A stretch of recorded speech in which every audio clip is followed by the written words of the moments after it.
The National Weather Service in Sterling, Virginia has issued a flash flood warning for northwestern Charles County in southern Maryland until 10:15 p.m. At 7:01 p.m., Doppler radar indicated thunderstorms producing heavy rain across the warned area. Charles County 911. And my car's stuck. Okay, your car is stuck in the water? I was going to pick up my son from Smallwood Middle School in Indian Head. And I got to the intersection of 210 and Berry Road, and the sky just opened up with rain. It was really torrential rain.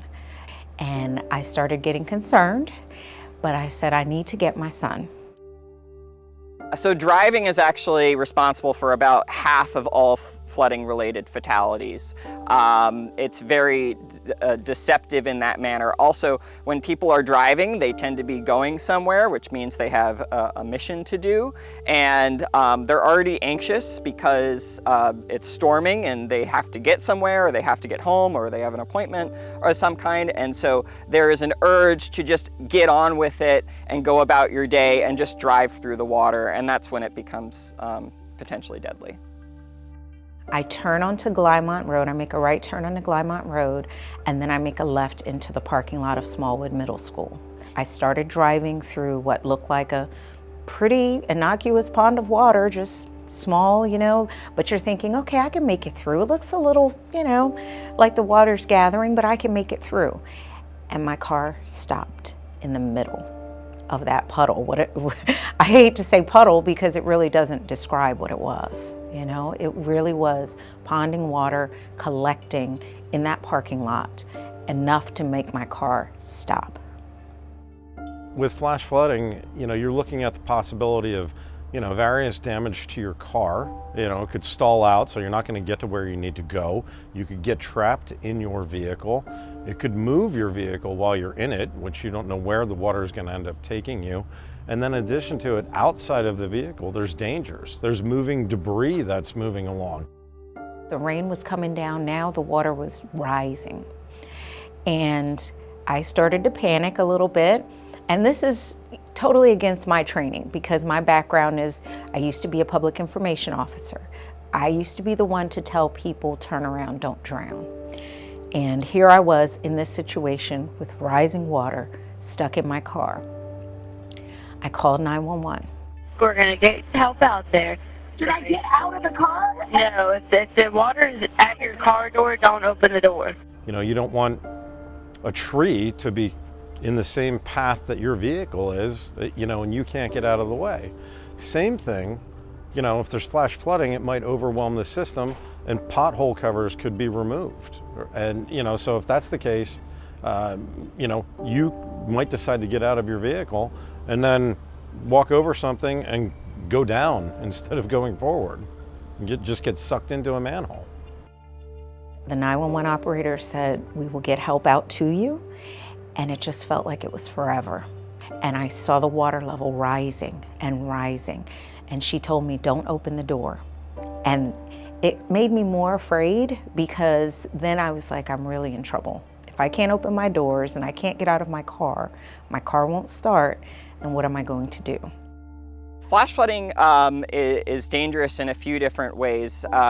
When there is standing water, there can be health effects as far as you don't know what's in the water. It could be sewers that have overflowed or septic fields, and that water is very contaminated, so there's health effects with water.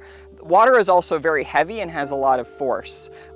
So only a few inches of water going over a roadway or through some sort of low-lying area can actually exert hundreds or even thousands of pounds of force. And so while you think I can stand up or my car can go through that, there's actually several hundred pounds of force going through that area that's going to knock you off your feet or push you off the road. At this point, I was in tears. I was almost about to have a panic attack because if you're in a vehicle, you can't get out, and you're worried, the rain is still coming down, you're worried, is that water gonna come into my vehicle, and then what am I going to do? How will I get out? I looked down at my feet, and the water was coming up from the bottom of the car. Imagine the water filling up at your feet. And I told the firemen, I said, the water's in my car. And I heard one say to the other, we don't have time, the water's rushing in. So they said, ma'am, we have to get you out of the car. We're going to open the door. And I had to get out in the water, which was almost waist high at this point. It was up almost to the windows of my car. So, and I was driving a small SUV, so it was pretty high. And I got out, they helped me into the fire truck, and they took me over to the fire station from there. So it was a very scary time, and it's so unexpected. You know, you're driving on a Sunday afternoon, trying to pick up your child, and then you find yourself in a real serious situation. What makes flash flooding really dangerous is when thunderstorms sit over a particular area for a long time. And the thunderstorm might be moving, but there's other thunderstorms building behind it. So the rain tends to fall harder and for a longer period of time. So flash flooding is a combination of two things. It is rain falling really hard, and then how long that rainfall lasts. It was very fast. I mean, I've never seen rain come down that quickly and to rise that quickly, where you can literally look out your car window and see the water level rising. And I just think it was a matter of minutes, really, because for my car to stop and then for me to sit there and kind of realize, okay, I'm stuck, that water level just kept rising. It was probably up to the bottom of my car door at that point. And then it started to come up. Once it's up to your car door, like, what are you gonna do? How are you gonna, you know, if you get out of the car at that point, there's a chance that, you know, you might be carried away depending on how deep the water is. I didn't know. I had just turned into that parking lot thinking I'm just gonna drive through. So it's very fast. That's why they call it a flash flood. That's why they call it a flash flood. You've got drains and things like that. So those drains might still be trying to move the water. It could, you know, you could get sucked into it. So that's another issue where there's concern. You know, if you can't see the roadway, you can't be sure that it's underneath you.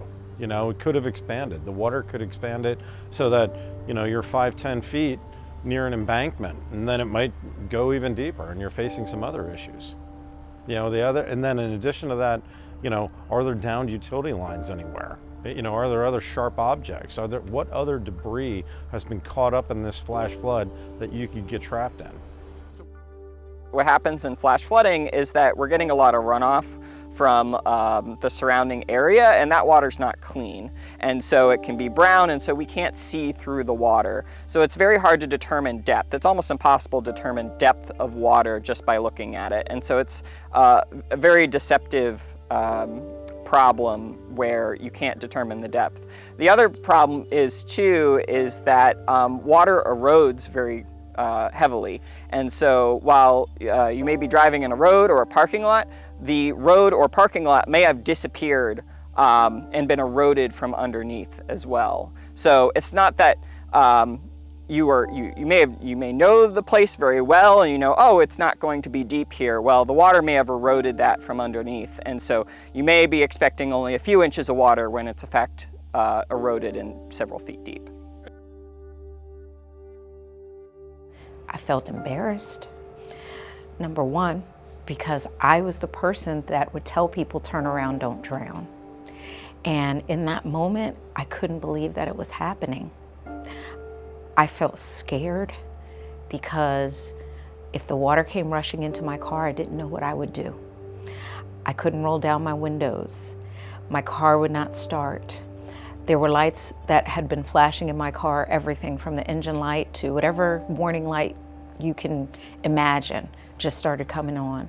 And so I really didn't know. I felt trapped. And it's not a good feeling.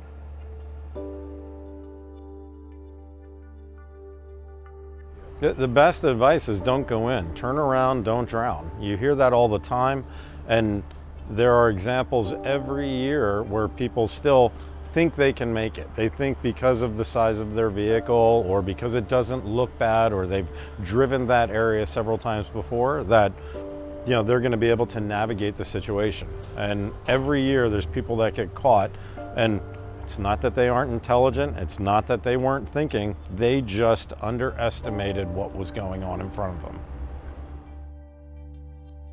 When it starts raining really hard, pay attention to what the ground is doing. If the ground starts to get spongy, you're going to have water problems fairly quickly.